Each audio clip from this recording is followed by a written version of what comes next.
Voting is an opportunity for voices to be heard. It's one of our most important freedoms. Voting isn't just a right, it's a privilege, and the power to speak up and choose people that represent your values and beliefs. KCAT TV is proud to present Coffee&Candidates, one-on-one interviews to introduce candidates running for council in Los Gatos and Monte Sereno. Let's welcome our host, Dr. Larry Gerston. Hi, I'm Larry Gerston. Let's have coffee with the candidates. Come on in. Welcome to Coffee&Candidates, brought to you by the Los Gatos Community Foundation, the Tour Factory, and the Los Gatos Coffee Roasting Company. Also, let's not forget, we're here in the KCAT studios, and of course we couldn't have done it without our sponsors or KCAT, so we thank them all. But with us today is Matthew Hudes, running for one of the 4-year seats for the town council. There are 2 seats available. And why don't you tell us a little bit about yourself? Sure. I grew up in a small town, and I love Los Gatos, especially the unique character and the spirit of the town. But I think we're at a crossroads now, and there are some challenges that are new ones that are taking the town in a different direction. And so I decided to jump in. I've served on the planning commission and various boards, etc. But I have opinions about what the challenges are, but actually I have somewhat put those aside and have done a survey of the town, neighborhood by neighborhood, asking them what are their biggest issues. And I have had some surprises. I've also been doing a series of listening sessions on Zoom with them, and their ideas are really fascinating. So I have sort of taken that with my experience and said, okay, how do we address these? So the surprise was the number 1, 2, and 3 on the survey. Number 1 is post-COVID economic recovery and revival. Number 2 is safety and emergency preparedness. And number 3 is just getting from point A to point B around town, dealing with the traffic, providing for bicycle and pedestrian and other things like that. So that's what I'm working on. I also am very, with my financial background, am concerned about the financial management and transparency of the town, and fundamentally want to help preserve the value and character of the town through preserving the character of the hillsides, the historic downtown, and the neighborhoods. Wow, that's a lot to talk about. Thank you for that. You've given me all kinds of opportunities. So let me go first of all, before we start talking about those 3 problems that you mentioned. You said the town is going in a different direction, and one that I guess you don't want it to go into, which is why you're running. And tell me your concerns about what kind of different direction. Sure. Well, I think the biggest challenge is COVID and the recovery from COVID, and that's taken everybody in a different direction. And the downtown was not well before we had the pandemic. Retail, especially, has been struggling, and so I think we need to not only think about recovering from this, but reviving, and not only surviving it, but thriving on the other side of it, and dealing with the shifting nature of retail and creating some synergy between the various elements that we have in downtown in order to do that. How do we do this? Well, one of the ideas is to reconfigure the street downtown. We've done that in a very quick way by setting up the parklets and putting seating outside for outdoor dining. But that isn't the only end of this, because the weather will turn at some point, and it's helping the restaurants, but it's not really helping the retail very much.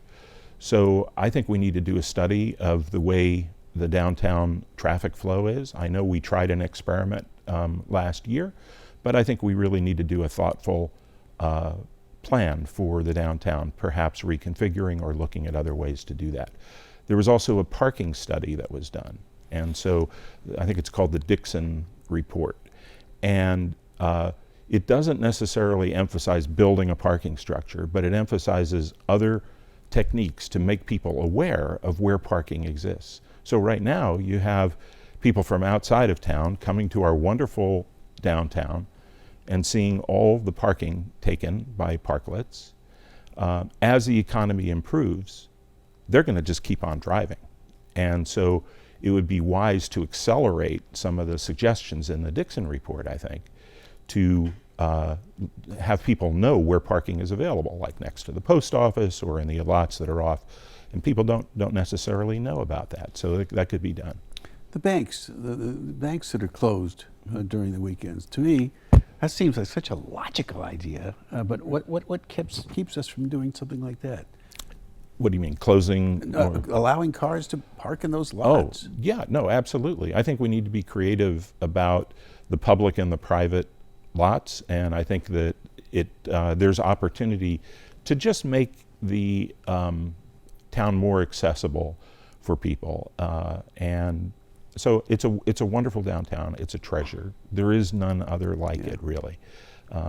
So I'm very enthusiastic about changing the whole model downtown as we come out of this, so that we have really a thriving downtown. And change is so hard for so many of us. You know, anything different. Well, that's not the way we've always done it, right? Well, but we have change now, right? It's been it's an opportunity to us. Exactly. It's an opportunity. So, you know, they said a crisis is a terrible thing to waste. Well, let's not waste this one. Yeah, yeah. We talked about the parklets. Is that enough? Do we need to do something more than that to help these restaurants get over the hump? Well, I have a long-term idea, which I've been working on with a number of tech entrepreneurs, and that is to bring more of Silicon Valley into Los Gatos, meaning provide opportunity for startups here and for venture capital and others that participate in the innovation economy, and perhaps to do more of that even downtown, but elsewhere. And the other point I wanted to make about economic recovery and revival, it's not just the downtown. Yes. We're talking about the whole town, and we're talking about other retail areas that need to be engaged. And I believe that it would be valuable to have a recovery commission of various folks who have a stake in this. Right now, we have some folks who are engaged, but it doesn't engage everyone, and we have some brilliant people in town as well. And it would be, I think, a good idea to really do that. We can't wait for it to be happening and then see every town around us already eclipsing Los Gatos. You want to be ahead of the curve. Absolutely. Before we leave that series of ideas concerning COVID, we know that at least for the moment, and maybe longer, there does not seem to be any more money coming from Washington to the states and local governments. Mm-hmm. Of course, that money dried up, much of it, the revenue, when people were at home, and many still are. And that, of course, in a town like this, particularly hurts with sales tax. Mm-hmm. Should the status quo as it now is continue without any money coming, it would seem, at least on the face, that the town either has to contract services or raise revenues. Mm-hmm. Your thoughts? Sure. So, fortunately, or through good work, the town is well managed financially and is in a stronger position than many other towns. As a former partner at Deloitte and Ernst & Young, I'm familiar with the financial side of things, and I always ask questions about that. And I believe that that's the case. However, I've advocated for scenario planning for the other side of this thing. And so we need to think about not only what we might reduce, but also how we might attract more business and improve the overall commerce of the town, perhaps accelerating some ideas that exist already, in order to recover.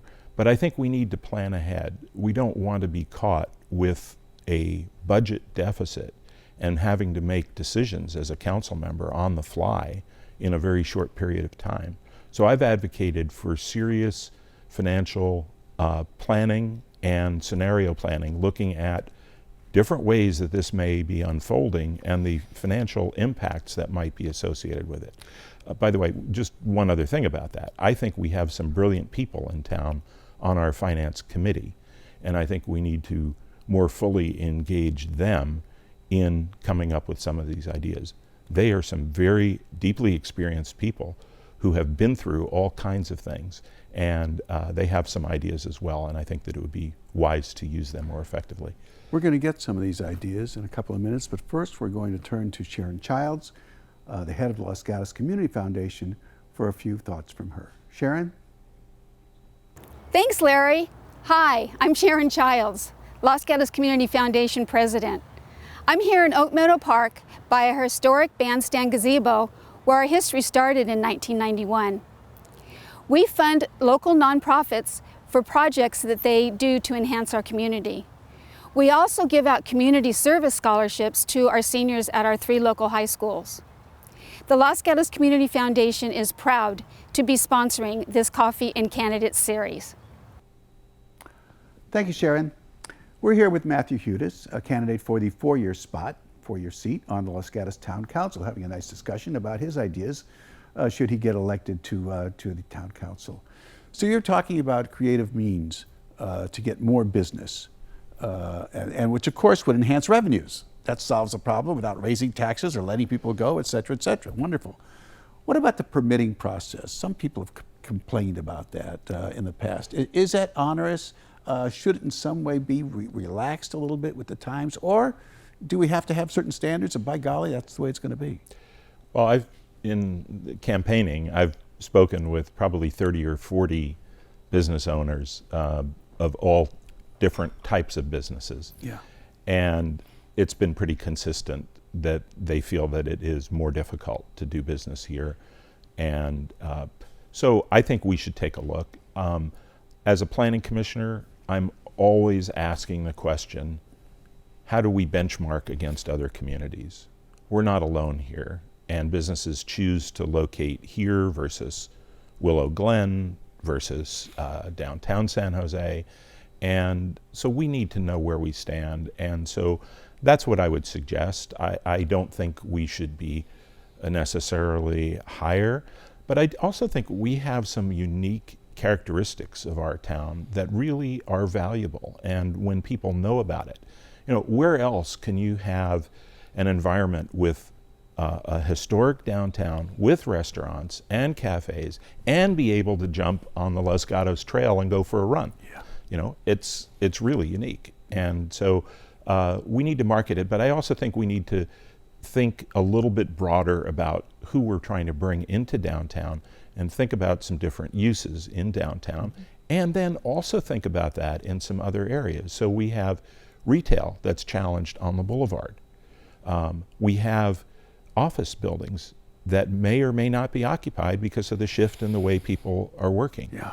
We need to think a little bit about, could we bring more of an innovation economy to those areas, maybe splitting up the spaces, maybe making it available for conferences, maybe building a boutique hotel, things like that. And I think we don't have a lot of available land, but we do have some, and we do have some projects that may want to take a different direction at some point. You know a lot about this because of your role for the last 4 years as a planning commissioner, which gets me to another planning issue that's before the town council again, and that's what's going on at the North 40, or I should say the south portion of the North 40. Right. The builder there has decided that he doesn't want to build the 127 car parking structure. Right. Not necessary, too expensive, we don't know what, but he doesn't want to build it.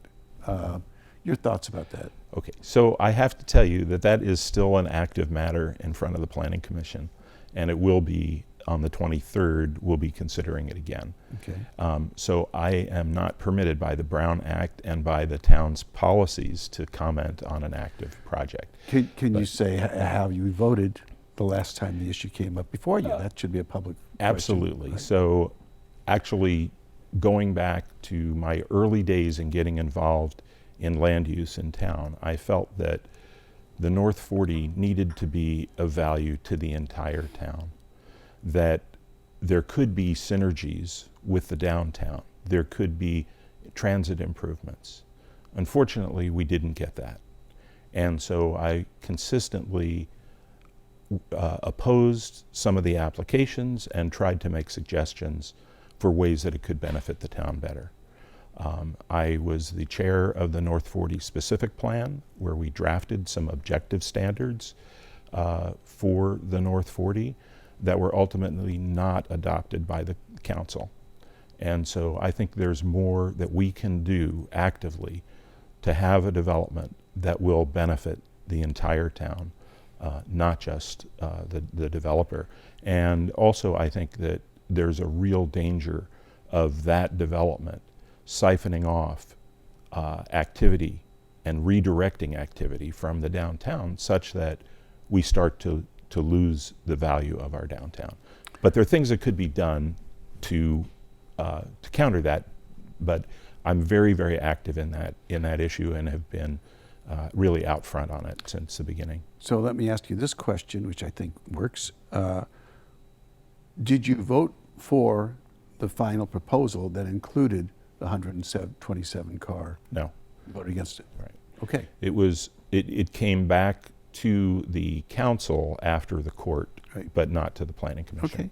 Okay, fair enough, fair enough. Well, we'll be watching to see Yeah. what what the planning commission does and what you do on the planning commission. Thank you for that.